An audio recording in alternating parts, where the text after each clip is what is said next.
আপনারা এই ভাইয়ের প্রশ্নটা হয়তো আপনারা শুনছেন। ভাই প্রশ্ন করছে যে একটা মহল খাগড়াছড়ি যে পরিস্থিতি এটা ঘোলাটে করার চেষ্টা করতেছে। একটা মহল আপনি এটা আপনারা দেখবেন আমাদের দেশে কিন্তু একটা এখন সনাতন ধর্মীদের একটা সবচেয়ে বড় উৎসব কিন্তু চলছে। এই উৎসবটাকে যেন আমরা শান্তিপূর্ণভাবে করার জন্য আমরা সব ধরনের প্রস্তুতি নিচ্ছি।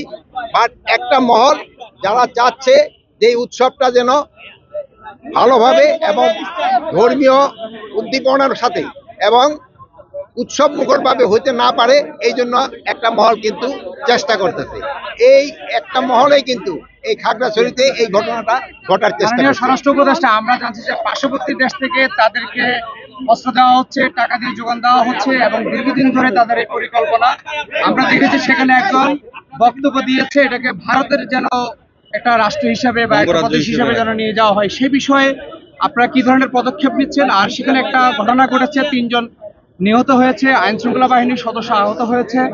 এই বিষয়ে আপনাদের পরিকল্পনা এই পরিকল্পনা আপনার ভাই যে প্রশ্নটা করলেন, ভাই কিন্তু একটা সত্যি প্রশ্ন করছে।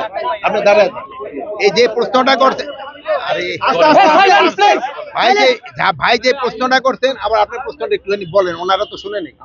বলা যায় ভারতের ইন্ধনে বা ফ্যাসিস্টদের ইন্ধনে এই ঘটনাটা ঘটাচ্ছে।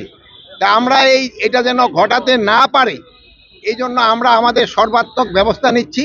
এবং আমাদের যে উপদেষ্টা মানে প্রদীপ ভাই, আবার পার্বত্য চট্টগ্রামের যে উপদেষ্টা, উনি ওই জায়গায় আছেন, উনি এই জিনিসটাও দেখতেছেন। উনি আইন শৃঙ্খলা বাহিনী এবং লোকাল লিডারদের সাথে কথা বলছেন। এখন পরিস্থিতি মোটামুটি সন্তোষজনক অবস্থায় আছে। তা আপনারা জানেন কিছু সন্ত্রাসী পাহাড়ের উপরে থেকে তারা ফায়ার করছে এবং এই হাতিয়ারগুলি অনেক সময় বাইরে থেকে আসছে, যেটা আপনি ভাই বললেন। আমি অবশ্য দেশের নাম বলতে চাই না, আমার সাংবাদিক ভাই দেশের নামটা বলে দিচ্ছে। তা আপনারা এটা যেন প্রতিহত করতে হলে আপনাদের সবাই আমাদের সাহায্য এবং সহযোগিতা দরকার হবে। আপনারা সবাই আপনার সাহায্য সহযোগিতা করবেন। আরেকটা জিনিস হলো, আপনারা সবচেয়ে বলবেন যে গতকাল থেকে কিন্তু আমাদের একটা বড় ধর্মীয় উৎসব শুরু হয়ে গেছে।